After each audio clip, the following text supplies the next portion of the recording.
Orient bell tiles studio से आप देख रहे हैं एबीपी न्यूज।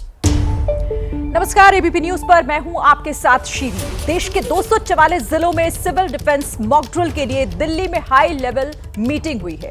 गृह मंत्रालय में हुई इस मीटिंग में राज्यों के मुख्य सचिव, सिविल डिफेंस चीफ समेत कई हाई रैंक ऑफिसर शामिल हुए।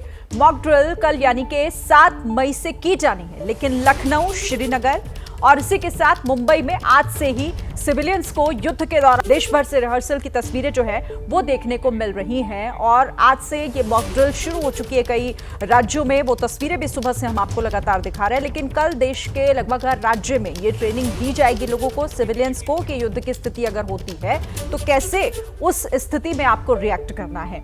देखिए, देश में युद्ध की आशंका के बीच गृह मंत्रालय ने सभी राज्यों में 7 मई को सिविल डिफेंस मॉक ड्रिल करने का आदेश दिया। श्रीनगर में डल झील पर भी मॉक ड्रिल हुई, जिसमें नाव पलटने पर बचाव का अभ्यास किया गया। 1971 के बाद पहली बार हवाई हमलों के सायरन भी बजाए जाएंगे ताकि जनता को सुरक्षा के लिए तैयार किया जा सके। हम आपको श्रीनगर के डल झील की तस्वीरें भी दिखा रहे हैं, जहां पर एसडीआरएफ ने मॉक ड्रिल की है।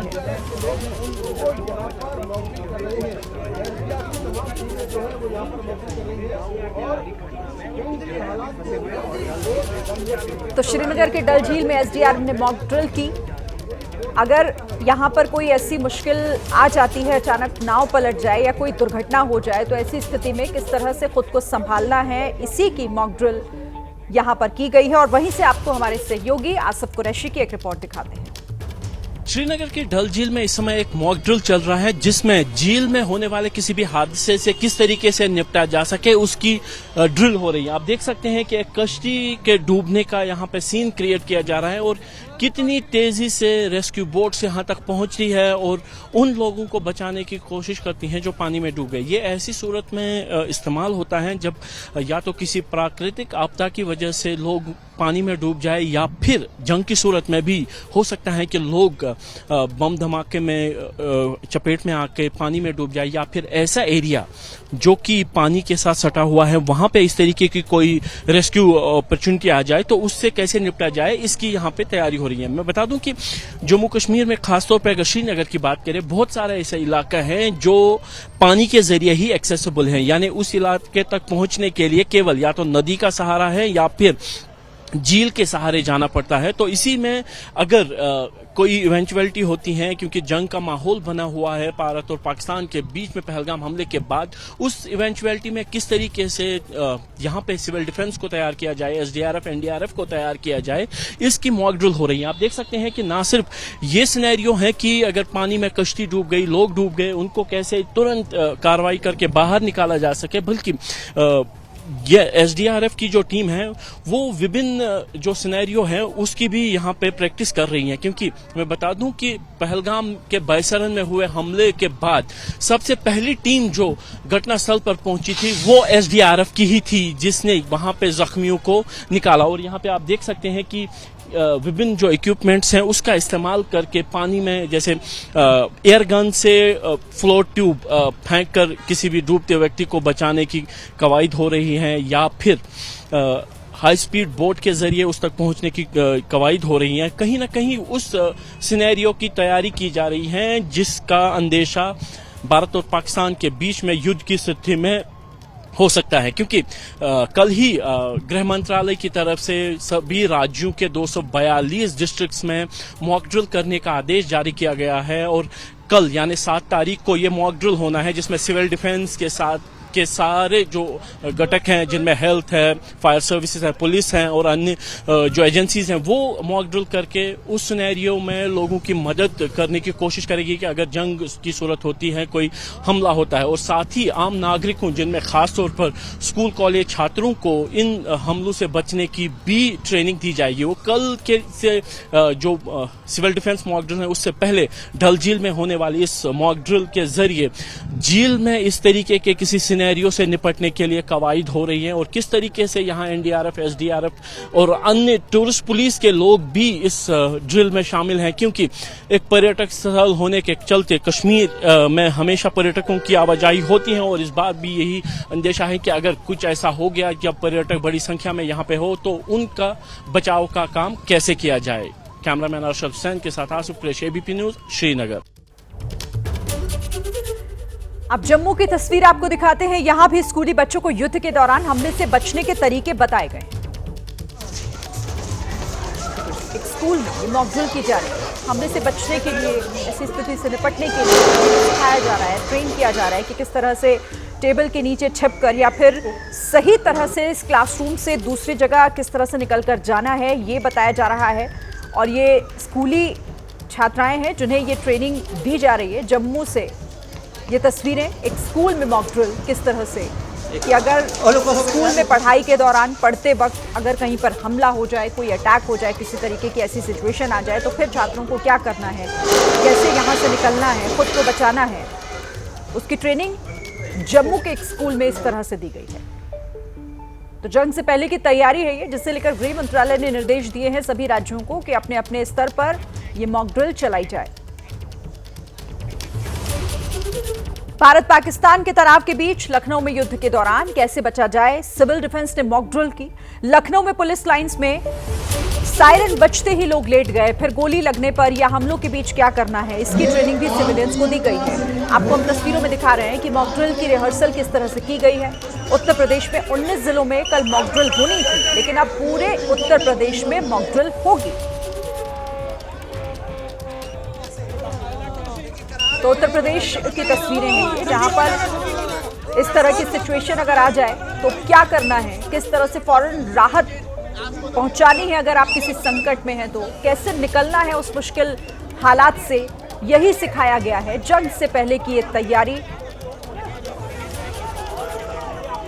तो लखनऊ में ये मॉक ड्रिल की गई और हमारे संवाददाता विवेक राय की आपको एक रिपोर्ट दिखाते हैं।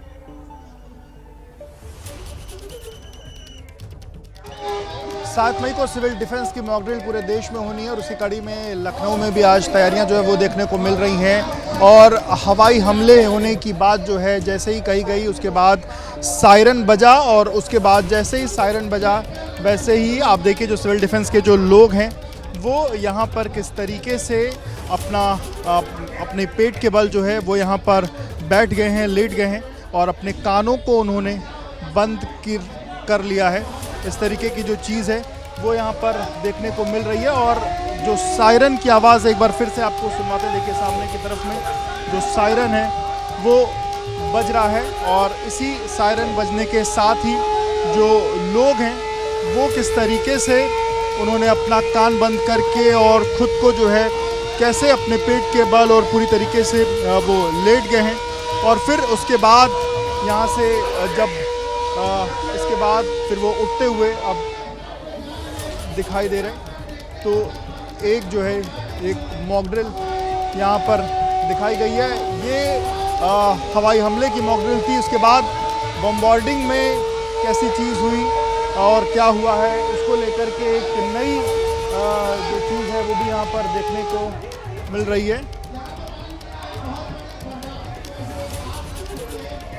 और बम्बार्डिंग की वजह से आग लगने की अब जो नई मॉक ड्रिल है वो यहाँ पर देखने को मिल रही है। सामने की तस्वीर देखिए, बम्बार्डिंग हुई, उसके बाद आगजनी हुई यहाँ पर और उसके बाद कैसे जो है उसको बुझाने का जो काम है वो यहाँ पर किया जा रहा है। उसको किस तरीके से जो है आग जब लगी तो उसको कैसे बुझाने का काम जो है वो किया गया। तो ये दूसरी जो है मॉक ड्रिल यहाँ पर की गई है। तो पहली मॉक ड्रिल जो है वो हुई जिसमें जो है जब हवाई हमला हुआ उसमें कैसे लोग नीचे हुए और बम्बार्डिंग के दौरान आग तो बुझा ली गई, पर ये देखिए बम्बार्डिंग के दौरान कई लोग घायल हुए हैं और उनको कैसे लोग जो है वो लेकर के जा रहे हैं। स्ट्रेचर की जगह जो है वो कंबल या चद्दर जैसी जो चीज़ है उसको यहाँ पर उससे कैसे लोगों को उठाना है और उससे कैसे तुरंत लेकर के उनको फर्स्ट एड के लिए यहाँ से लेकर के जाना है। ये सिविल डिफेंस के जो लोग हैं वो यहाँ पर प्रैक्टिस करते हुए दिखाई दे रहे हैं। तो ये और कैजुअल्टी जैसी जो तस्वीर है वो भी यहाँ पर देखने को मिल रही है। ये भी उन लोगों को कैसे यहाँ से ले जाया जा रहा है, घायलों को कैसे पीठ पर अपने रख करके इलाज करके ले जाया जा रहा है। वहीं दूसरी तरफ में जो लोग जिनके पैर में चोट है उनको कैसे ले जाया जा रहा है। तो ये अलग अलग तस्वीरें जो हैं वो सिविल डिफेंस के जो लोग हैं वो यहाँ पर मॉक ड्रिल में आज मॉक ड्रिल करते हुए दिखाई दे रहे हैं और उसकी ये तस्वीरें हैं। आपको बता दें कि केंद्र सरकार की तरफ से जिस तरीके से अभी जो है पहलगाम की जो घटना हुई उसके बाद से पूरे देश में आक्रोश है और उस आक्रोश के बीच अभी प्रधानमंत्री लगातार अलग अलग, चाहे वायुसेना अध्यक्ष से बात की जाए या फिर थल सेना अध्यक्ष हैं, इन लोगों से प्रधानमंत्री ने अलग अलग मुलाकातें करी हैं। रक्षा सचिव से भी उनकी मुलाकात हो रही है, बाकी जो उनके कैबिनेट के जो लोग हैं उनसे तो मुलाकातें हुई हैं और देश पूरा कहीं ना कहीं एक बड़ी कार्रवाई चाहता है। और उसी बीच ये जो मॉक ड्रिल है कि अगर कोई ऐसी आपात स्थिति बनती है तो उसमें कैसे लोग जो है अपने आप को बचाएंगे और सबको एक दूसरे को बचाते हुए कैसे आगे काम करेंगे, इसको लेकर के कल जो है केंद्र सरकार की तरफ से आदेश 5 तारीख को दिया गया था कि 7 मई को सिविल डिफेंस की मॉक ड्रिल होगी और उसी के बाद जो है उत्तर प्रदेश की राजधानी लखनऊ में ये मॉक ड्रिल देखने को मिल रही है। आपको बता दें कि उत्तर प्रदेश में 19 जिले जो हैं वो आइडेंटिफाई किए गए हैं, जिसमें एक जिला ए कैटेगरी का है, 2 जिला सी कैटेगरी के हैं और बाकी जिले बी कैटेगरी में रखे गए हैं। और यहाँ पर आपको बता दें कि संवेदनशीलता को देखते हुए शासन ने जो निर्देश दिए हैं उससे जो भी ज़िले में जो वर्टिकल हैं, चाहे वो पुलिस की बात की जाए, फायर की बात की जाए, सिविल एडमिन की बात की जाए, डिज़ास्टर डिपार्टमेंट की बात की जाए, वो सब इस मॉक ड्रिल का हिस्सा हैं। और इसको लेकर के जो पुलिस के भी लोग हैं वो भी मौजूद हैं, उनसे बातचीत भी करेंगे। सर, जो आज मॉक ड्रिल हो रही है इसको लेकर के ये सिविल डिफेंस के लोग हैं, क्या तैयारियां इन लोगों ने की और अभी ये क्या चीज़ें हैं यहाँ पर? जैसा कि आप सभी लोग जानते हैं कि कल पूरे देश में मॉक ड्रिल की जाएगी। इस बात की मॉक ड्रिल की जाएगी कि आपात परिस्थितियों में या आपदा की परिस्थितियों में पब्लिक को, जनता को कैसे करना है, कैसे अपनी सुरक्षा करनी है, कैसे दूसरों की सुरक्षा करनी है, कैसे अपने जान माल की सुरक्षा करनी है। तो देखा आपने किस तरीके से मॉक ड्रिल शुरू हो चुकी है और लखनऊ में किस तरीके से तैयारियां की जा रही हैं। उत्तर प्रदेश में हर जिले में तैयारी है इस मॉक ड्रिल की। इसे लेकर क्या कुछ बताया है उत्तर प्रदेश के डीजीपी प्रशांत कुमार ने, आपको सुनवाते हैं। 7 मई को सिविल डिफेंस के मॉक ड्रिल के संबंध में निर्देश भारत सरकार से प्राप्त हुए हैं। यहाँ की संवेदनशीलता को मद्देनजर रखते हुए शासन द्वारा ये निर्देश दिए गए हैं कि सभी जिलों में और जितने भी हमारे वर्टिकल्स हैं, जैसे सिविल एडमिनिस्ट्रेशन है, पुलिस एडमिनिस्ट्रेशन है, फायर सर्विसेज हैं, डिज़ास्टर रिस्पांस फोर्स है, सभी के साथ मिलके ये मॉक ड्रिल और प्रिपेयर्डनेस रखा जाए ताकि आकस्मिकता की स्थिति में हम लोग इन चीज़ों से निपट सकें। पाकिस्तान, जिसकी बर्बादी की कहानी फौज, दहशतगर्दों और लुटेरे सियासतदानों ने लिखी, अब जंग के मुहाने पर खड़े आतंकिस्तान ने कट्टरपंथ के दलदल में फंसे होने का पक्का सबूत दे दिया है। पाकिस्तानी सेना के पूर्व मेजर आदिल राजा ने खुलासा किया है कि पहलगाम हमला पाकिस्तानी सेना प्रमुख जनरल आसिम मुनीर ने करवाया है और हमले का मास्टरमाइंड भी जनरल आसिम मुनीर है। एबीपी न्यूज के साथ एक्सक्लूसिव बातचीत में पाक सेना के पूर्व मेजर जनरल आदिल राजा ने कई खुलासे किए। एबीपी न्यूज देश का एकमात्र चैनल है जो पहलगाम में हुए आतंकी हमले के बाद एक आपके सामने वो बड़े खुलासे कर रहा है कि किस तरह से इस हमले के पीछे पाकिस्तान की खुफिया एजेंसी ही नहीं, पाकिस्तान की सेना ने सीधे तौर पर इसको रच करके भारत के खिलाफ इतना बड़ा आतंकी हमला कराया। इसी कड़ी में आज हम आपके सामने एक ऐसा बड़ा किरदार रखने वाले हैं जो पाकिस्तानी सेना ही नहीं, पाकिस्तानी सेना प्रमुख आसिम मुनीर की पोल खोलकर रख देगा। मेरे साथ इस वक्त एबीपी न्यूज पर खास तौर पर यूनाइटेड किंगडम से जुड़ रहे हैं पाकिस्तानी सेना के पूर्व मेजर आदिल रजा साहब। आदिल साहब, स्वागत है आपका एबीपी न्यूज पर, शुक्रिया हमसे बात करने के लिए। जी थैंक यू आशीष, बहुत शुक्रिया। आप आसिम मुनीर का जहां तक ताल्लुक है तो इसमें कोई दो राय नहीं है कि पहलगाम का हमला आसिम मुनीर जो कि आर्मी चीफ हैं पाकिस्तान आर्मी के, वो जियाउल हक बनना चाहते हैं, 10 साल का राज चाहते हैं, उन्होंने ये हमला करवाया और वो एस्केलेशन चाहते हैं और उनको चीन की मदद हासिल है। और इसमें बहरहाल हिंदुस्तान की भी जिम्मेदारी एक हद तक शामिल है कि आप लोग खामोश तमाशाई बने बैठे रहे कि ये मुल्क को अपने तबाह कर रहे हैं तो करते रहे, क्योंकि नवाज शरीफ जो कि बीजेपी सरकार अपना असासा समझती है, नवाज शरीफ को क्योंकि इसी आर्मी चीफ ने हुकूमत के अंदर लाया है, तो इस वजह से जो है वो कोई बात नहीं, मामला ठीक है। इसके ऊपर भी, इस पहलू पे भी बात कीजिए। नवाज शरीफ साहब को पता है कि आसिम मुनीर ने यह काम करवाया है, लेकिन नवाज शरीफ साहब चुप करके बैठे हुए हैं। इस पे भी जरा गौर कीजिएगा जी। मुझे ये बताएं कि मैं तो देख रहा था, आपने कहा कि पाकिस्तानी आर्मी के, माफ कीजिएगा, सूत्रों ने, सोर्सेज ने आपको बताया। आप आज खुलासा कर दीजिए प्लीज आदिल साहब कि ये सोर्सेज हैं कौन, पाकिस्तान आर्मी से कौन से ऐसे लोग हैं जो आपको सच्चाई बता रहे हैं, और किस किस कार्डर के लोग इन्वॉल्व हैं? मतलब से आसिम मुनीर, और आसिम मुनीर के साथ मुझे लगता है टॉप जनरल्स ऑल भी इन्वॉल्व हैं क्या इस तरह के भारत के खिलाफ जो अटैक कराया गया उसमें? तो मेरा एक बड़ी ही डीप जो है वो रूटेड कनेक्शन है मेरा पाकिस्तानी फौज के साथ, पाकिस्तानी सीना के साथ। मेरा वालिद साहब, मेरे दादा जो है वो तीनों, हम पाकिस्तान के जो है वो नस्ल दर नस्ल हम लोग जो है वो पेशा सिपागरी से हमारा ताल्लुक है। और मेरे साथ बेतहाशा वो कुलीग्स पाकिस्तान की फौज में जो कि कप्तान मेजर से लेके जनरल रैंक तक शामिल हैं, जो मुझसे बातचीत करते हैं बराह रास्त, जो मैं साबित कर सकता हूं, और मुझे खबरें देते हैं पिछले 3 साल में मुसलसल दे रहे हैं, जो कि मैंने जब एक्सपोज की हैं, जिसकी वजह से वो चीजें सच बन के सामने आई हैं। मिसाल के तौर के ऊपर आसिम मुनीर के आर्मी चीफ बनने से पूरे 1 माह पहले, 30 दिन पहले तकरीबन, मैंने ये अनाउंस कर दिया था कि नवाज शरीफ ने फैसला कर लिया आसिम मुनीर को सेनापति या आर्मी चीफ बनाने का, और हूबहू वही हुआ। ये एक छोटी सी मैं आपको मिसाल दे रहा हूं।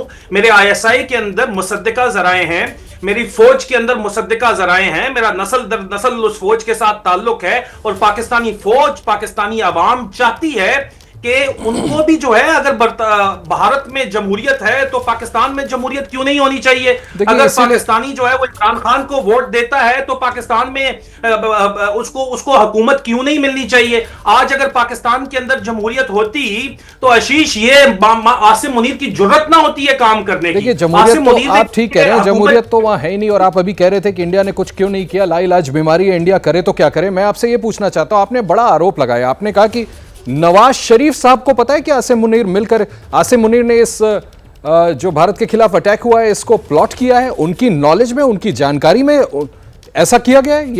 ये आपका एलिगेशन है? नवाज शरीफ साहब को किस तरह नहीं पता? उनकी बेटी चीफ मिनिस्टर पंजाब है, उनका छोटा भाई जो है वो प्राइम मिनिस्टर पाकिस्तान है। आपके ख्याल, और वो खामोश बैठे हुए हैं। क्यों खामोश बैठे हुए हैं? अगर उनको नहीं पता होता तो वो भी भारत के खिलाफ स्टेटमेंट्स देते ना, क्यों नहीं दे रहे? वो खामोश बैठे हैं क्योंकि उनको मेरे जराए ये कहते हैं। मैं खुद, ये मेरी एनालिसिस नहीं है, मेरी सोर्सेज और मेरी बड़े डीप रोटेड सोर्सेज हैं, और proof is in the pudding. ये मैं आपसे पूछना चाह रहा था कि ये आपकी अंडरस्टैंडिंग है या ये आपकी नॉलेज है? आप कह रहे हैं आपके पास ये इंफॉर्मेशन है कि आसिम मुनीर ने ये हमला इंडिया के खिलाफ कराया, और नवाज शरीफ साहब को इसकी पूरी जानकारी है। नवाज शरीफ साहब को शायद पहले जानकारी ना हो। जिस तरह कारगिल जब हुआ था तो नवाज शरीफ साहब सैंडविच खा रहे थे और जनरल मुशर्रफ ने सैंडविच के दरमियान अंग्रेजी में एक प्लान बता दिया, और उसके बाद कारगिल वो चले गए और बाद में कहा ये हमने किया ही नहीं है, आप लोगों ने कहा ये घुसपैठी हैं। मेरे दोस्त थे वहां पे कारगिल में, जिनकी लाशें जो है वो क्लेम नहीं की गई थी, शहीद हुए थे। आप लोगों ने वहां पे, आपके कर्नल ने साइटेशन लिख के भेजी थी करनाल शेर खान की, कैप्टन करनाल शेर खान की। मेरे दोस्त थे वहां पे, उनको अबेंडन कर दिया गया था। उसी तरह यहां पे इनसे पूछता कौन है? आप मुझे बताएं, जब वोट चोरी करके इमरान खान से की नवाज शरीफ को हुकूमत दी गई है तो कोई नवाज शरीफ से पूछ के फैसला करेगा? हाँ, अलबत्ता क्योंकि वो हुकूमत में है, उनकी पार्टी हुकूमत में है, पंजाब भी वो चला रहे हैं और वफाकी सेंट्रल गवर्नमेंट भी वो चला रहे हैं, तो पता तो उनको चल जाता है कि ये फौजियों ने काम डाल दिया है। और ये काम इसलिए डाला है कि आसिम मुनीर 10 साल हुकूमत नंबर 1 करना चाहता है और नंबर 2 अपनी इमेज बिल्डिंग करना चाहता है। मैं अभी आ रहा हूं। ये बात आपने शुरू में ही कही। आदिल साहब, मुझे ये बताएं, आप ये कह रहे हैं कि वो जियाउल हक बनना चाहते हैं, 10 साल पाकिस्तान पे राज करना चाहते हैं। कहना क्या चाह रहे हैं आप? वो क्या पाकिस्तानी हुकूमत को कब्जाना चाह रहे हैं? इसमें कौन सी कोई मतलब हिस्टोरिकल एविडेंस मौजूद है? जनरल अयूब खान ने अपने लिए पाकिस्तान आर्मी एक्ट में आर्टिकल 199 डाला, वो सुपर किंग बन गया आर्मी चीफ। उसको कोई सवाल फौज के अंदर से नहीं कर सकता, अगर करे वो उसको लेटर ऑफ थैंक्स देके फारिग कर देता है सर्विस में, और वो हाई कोर्ट में भी जाके इसको चैलेंज नहीं कर सकता। इतनी अनलिमिटेड पावर पाकिस्तान बनते ही 1950 में दे दी गई थी। उसी पावर को इस्तेमाल करते हुए जनरल जिया-उल हक ने भुट्टो को फांसी लगा के 10 साल 11 साल हुकूमत की और जनरल मुशर्रफ ने 11 साल उसी ताकत के तहत हुकूमत की और 6-6 साल जो है और जनरल कियानी ने अपनी एक्सटेंशन ली, 6 साल जो है वो जाके जनरल बाजवा ने अपनी एक्सटेंशन ली और अब ये जो बंदा बैठा है ये 10 साल हुकूमत करना चाहता है बिकॉज ये मुल्ला क्रेसी पाकिस्तान की को इस्तेमाल करके, उलमाए हक की मैं बात नहीं करता, मुल्ला क्रेसी को इस्तेमाल करके, रिलीजियस फंडामेंटलिज्म को इस्तेमाल करके, और मैं इसके ऊपर मुसलसल रिपोर्टिंग कर रहा हूं। मेरा ट्विटर प्रोफाइल @soldiers आप देखें, ये जो रिपोर्टिंग कर रहा हूं। मुल्ला क्रेसी आप कह रहे हैं, मैं ये सवाल आपसे करना चाहता था, ये तो बड़ा एविडेंट हुआ ना, ज्यादा दिन तो बीते नहीं है जब आसिम मुनीर एक पूरी लोगों को एड्रेस करते वो हिंदू मुसलमान और पता नहीं क्या क्या उन्होंने, मैं तो आपसे ये पूछना चाहता हूं कि आपको क्या ये नहीं लगा कि ये प्रोवोक कर रहे हैं इंडिया स्पेसिफिक टेरर ग्रुप्स को कि जाओ और इंडिया को स्ट्राइक करो? उनको उकसाने की क्या जरूरत है, चला ही जब वो रहे सारे का सारा अच्छा, मामला यहाँ पे। अच्छा। सईद साहब जो है वो किस तरह आपको कागजों में कोर्ट लखपत जेल के अंदर है लेकिन ओपनली फिर रहे हैं। आपकी बात मैं समझ रहा हूं, मैं आपसे ये भी पूछना चाहता हूं, जरा सा प्लीज इस बात पे रोशनी डालें आदिल साहब कि आपके पास कॉन्क्रीट इंफॉर्मेशन है, आपके जो पाकिस्तान आर्मी में सोर्सेज हैं कि ये जनरल आसिम मुनीर ने कराया। अब आप पहली बार ये खुलासा कर दीजिए टेलीविजन पे कि आसिम मुनीर ने ये कॉन्स्पिरेसी कैसे रची, किन लोगों के साथ बैठ के रची, और जो नाम हम सुन रहे हैं कि जिस तरह से लोगों के नाम आए इस आतंकी हमले में, सैफुल्लाह कसूरी, उसके साथ कैसे मिलकर के इन्होंने ये इंडिया के खिलाफ अटैक करवाया? देखें, बात यह है कि जिस वक्त यहाँ पे आसिम मुनीर बहुत शदीद प्रेशर के अंदर है, एक तो ये ओटीएस से इसका ताल्लुक है, ये समझना कॉन्टेक्स्ट बहुत जरूरी है। He is not from the Pakistan military academy, he is from the officer training school, एक वो इशू है। दूसरा, इनको रिटायरमेंट के बाद नवाज शरीफ ने 2 दिन बाद चीफ लगाया, इन्होंने 3 महीने की एंटीडेट सीनियोरिटी ली, लंदन ये बैठे रहे आके, वहां पे कंट्रोवर्सी बहुत ज्यादा थी। देन इमरान खान को इन्होंने जेल में डाल दिया, वोट चोरी कर लिए 8 फरवरी 2024 को। तो जो इनकी रेपुटेशन है वो फौज के अंदर भी और बाहर भी बहुत ज्यादा गंदी हो गई थी और इस रेपुटेशन को रिडीम करने के लिए पूरा ऑपरेशन किया गया और चीन को ऑन बोर्ड लिया गया इस सारे के सारे मामले में, किसी ना किसी हद तक ये बात वाज़ेह है। दूसरी बात, जनरल आसिम मुनीर की जो फिलॉसफी है कि इंडिया को ब्लीड इंडिया बाय 1000 कट, ये फिलॉसफी वो मेजरी से पढ़ रहे हैं, पाकिस्तान के फौजी अफसर ये पढ़ते हैं फिलॉसफी, लेकिन वो इसके ऊपर बिलीव करते हैं। वो जब DGISI थे तो उस वक्त जो है वो आपका पलवामा हुआ था और अभी वो आर्मी चीफ है तो पहलगाम हुआ है। ISI के अंदर मेरे पास पूरी की पूरी चेन में ऑफिसर्स के नाम हैं जो कि मैं नहीं लूंगा। ISI के अंदर से उनको कहा गया था कि आप ये ऑपरेशन करेंगे तो इसके रेप्रिकॉशंस बहुत ज्यादा होंगे, मत करेंगे, लेकिन आसिम मुनीर ने कहा कि करना है, मेरी बात हो चुकी है, हर सूरत में करना है। एक बार प्लीज क्लियरली बता दीजिए, आसिम मुनीर ने खुद इस कॉन्स्पिरेसी को रचा कि नहीं रचा? उन्होंने खुद ये हमला कराया? कोई दो राय नहीं, कोई शक नहीं, उन्होंने करवाया, बिल्कुल 100% कंफर्म है। ये तो बहुत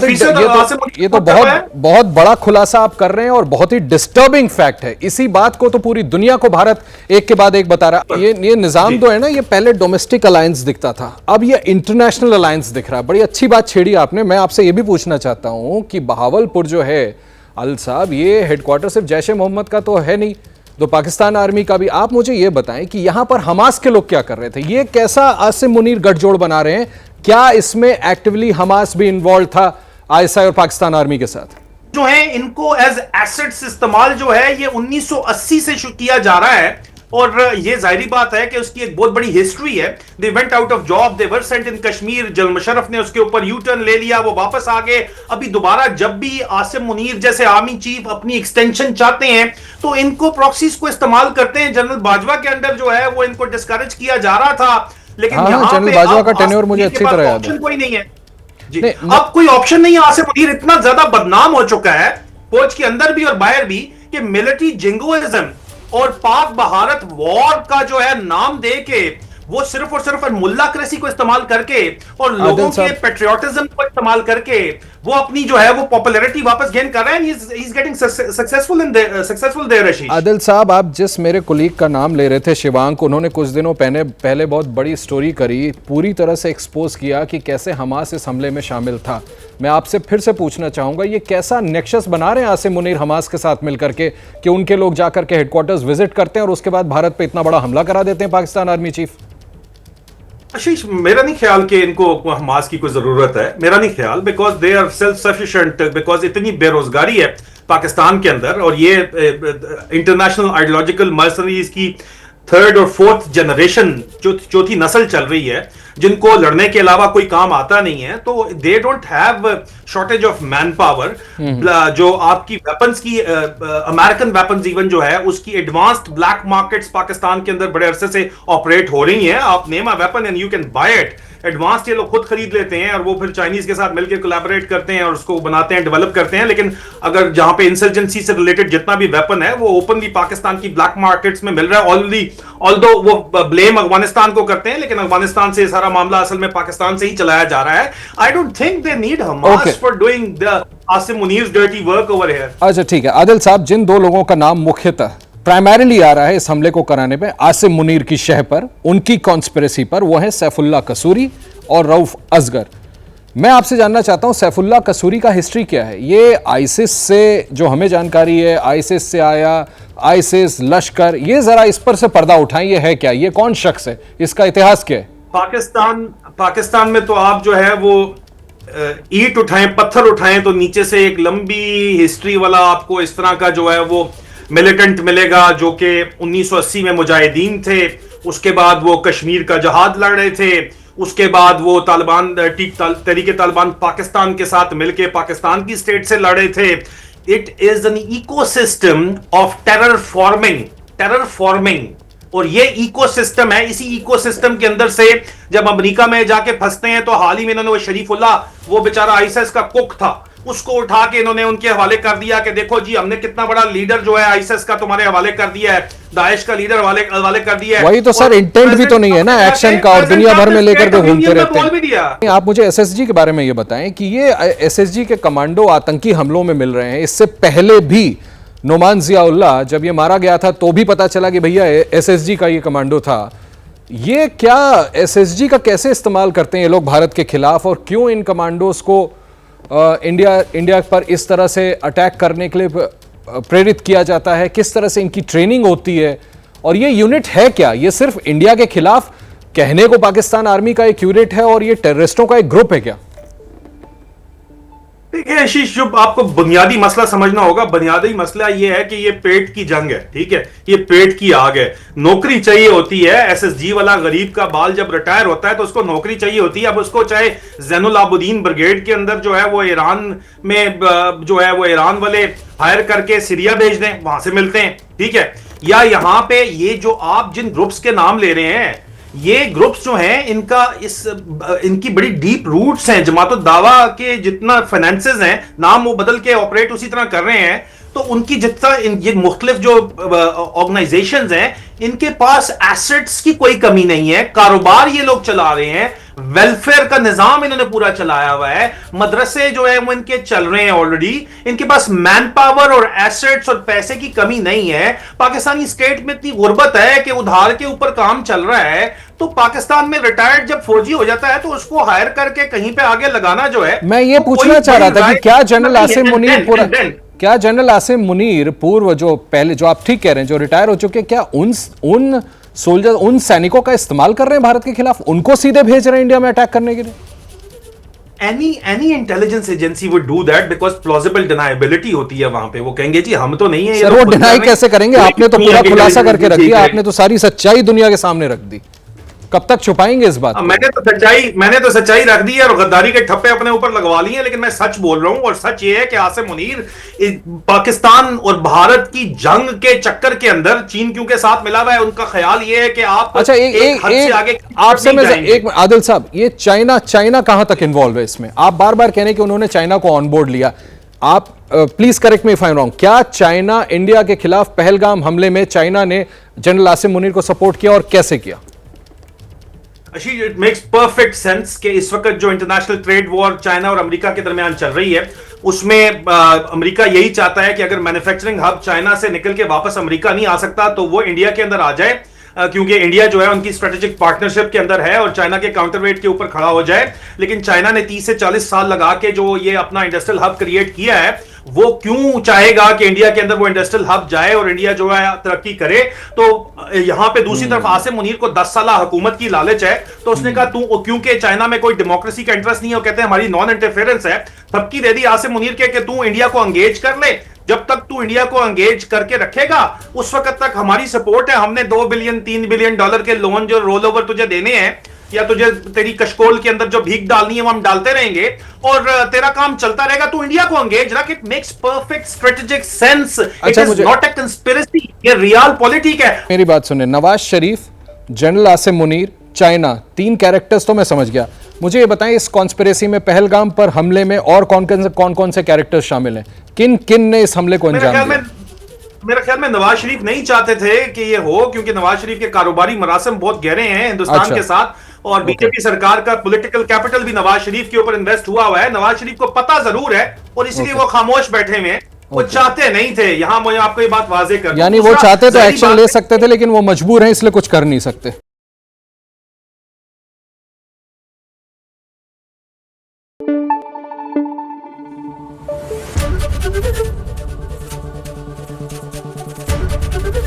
एबीपी न्यूज आपको रखे आगे।